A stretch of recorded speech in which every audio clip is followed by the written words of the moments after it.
So we are here to announce today that tomorrow is going to be a national holiday. We are going to close the nation briefly for innovation. We cannot continue with the normalcy when the government we elected is killing us. What is the response from our elected leaders? The so-called majority leader in the National Assembly, Honorable Kimani Ichung'wah, has the audacity to tell people to respect the police. Mr. Ichung'wah, do you have an understanding of the laws you pass? Tell us how Albert Ojwang, in his own parents' house, was disrespecting the police.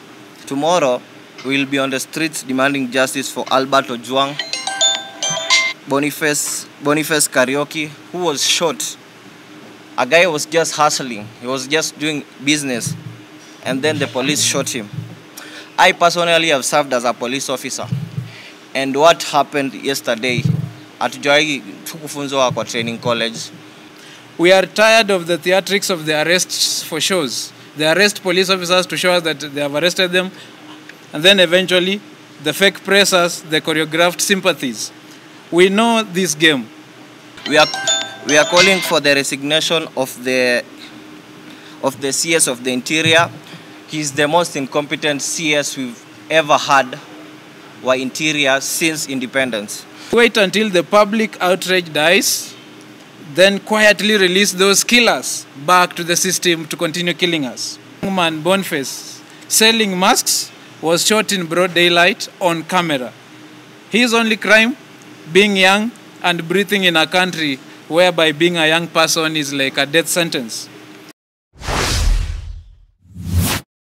So poleni tu, kuna wenzetu they were to come, but unfortunately what a delay, and we did not want to keep you guys here. So we are basically here to condemn what happened yesterday. So yesterday we went to the streets to demand justice for Albert Ojwang. And serikali ikazidi kutuongezea kidonda. Instead of them giving us justice, they went ahead and hired goons to come and attack us. They went ahead and shoot us. So we are here to announce today that tomorrow is going to be a national holiday. We are going to close the nation briefly for innovation. We cannot continue with the normalcy when the government we elected is killing us. Tomorrow, we will be on the streets demanding justice for Albert Ojwang, Boniface Kariuki, who was shot. A guy was just hustling. He was just doing business, and then the police shot him. I personally have served as a police officer, and what happened yesterday at tukufunzwa kwa training college, we demand that the government arrest the person responsible for shooting Boniface.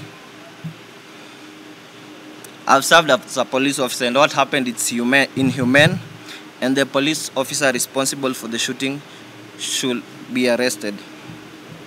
We are calling for the resignation of the CS of the Interior. He's the most incompetent CS we've ever had for Interior since independence. People are dying left, right, and center. The police responsible for killing those people are not being arrested. Hakuna justice tunafanyiwa. We are also calling for the arrest of Langat. We are not, vile step aside is not even resigning. He has just been sent to a leave, and going for a leave is not enough.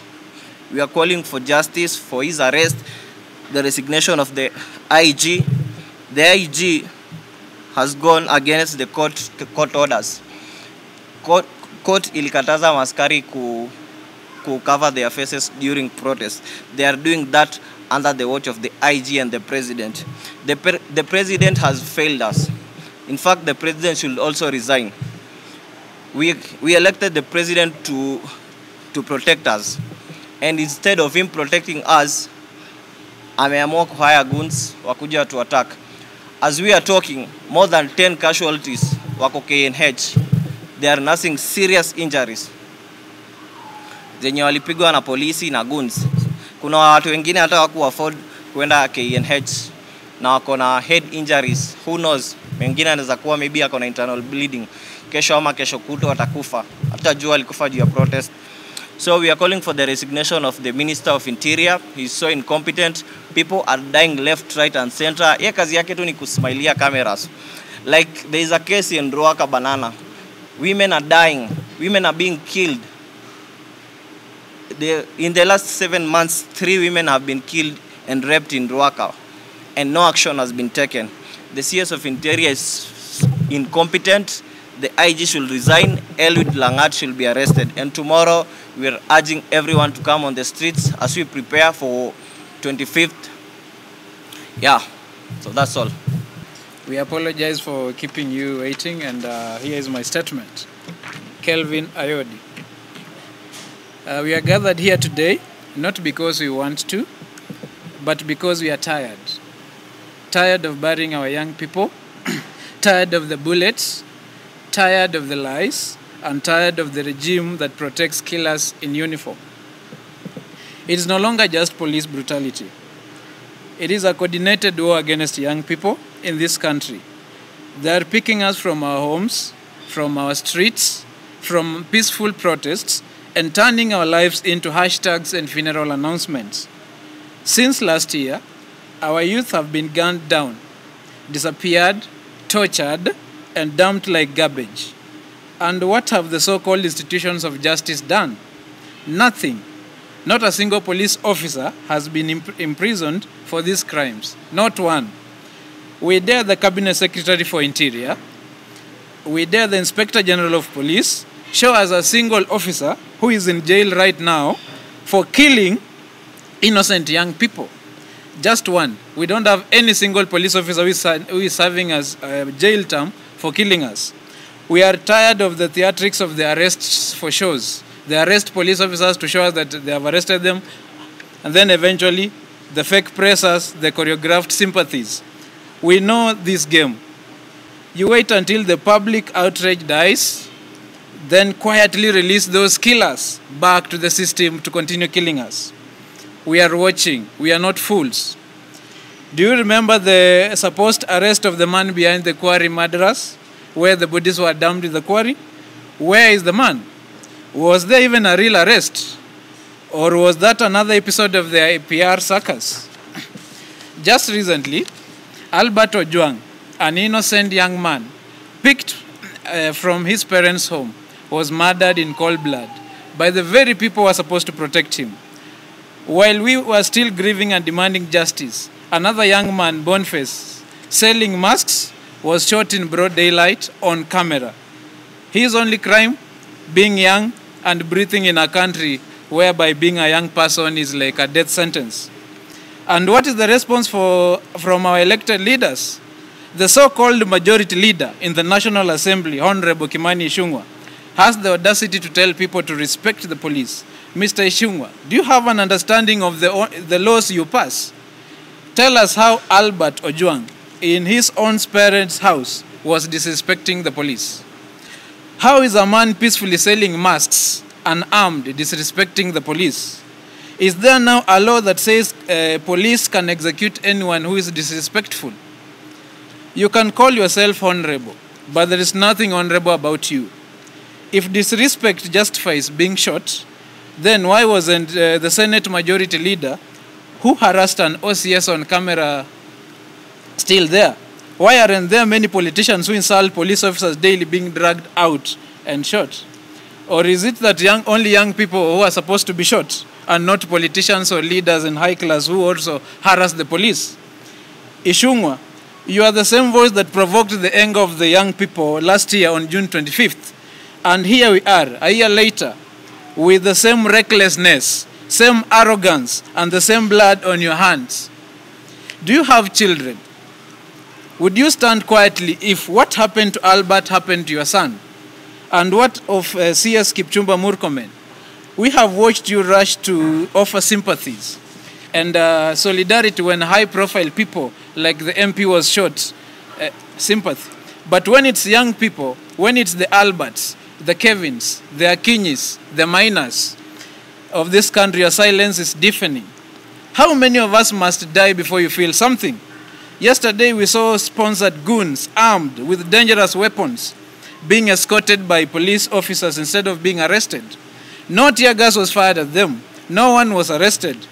They walked freely side by side with the same officers who shoot unarmed youth. It's now clear they want us unemployed so they can use us to fight one another. But we will not fall to that trap. The border writers have been turned into goons.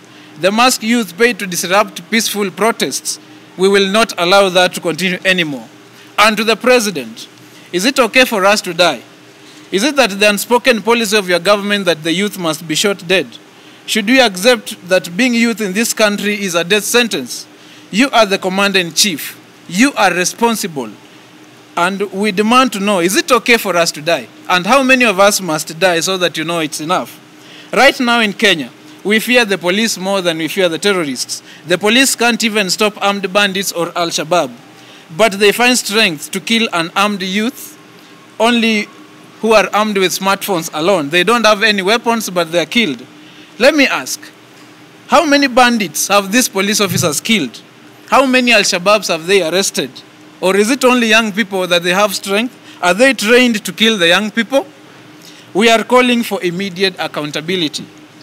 DCI boss Mohamed Amis must resign. He lied under an oath about Ojwang's murder.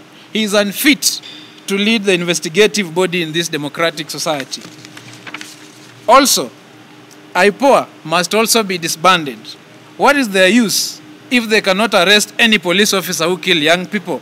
Since last year, they have not successfully prosecuted any police officer. IPOA is a toothless sham. If you cannot arrest the killers in uniform, just go home. You are wasting public funds and betraying the very people you sought to protect.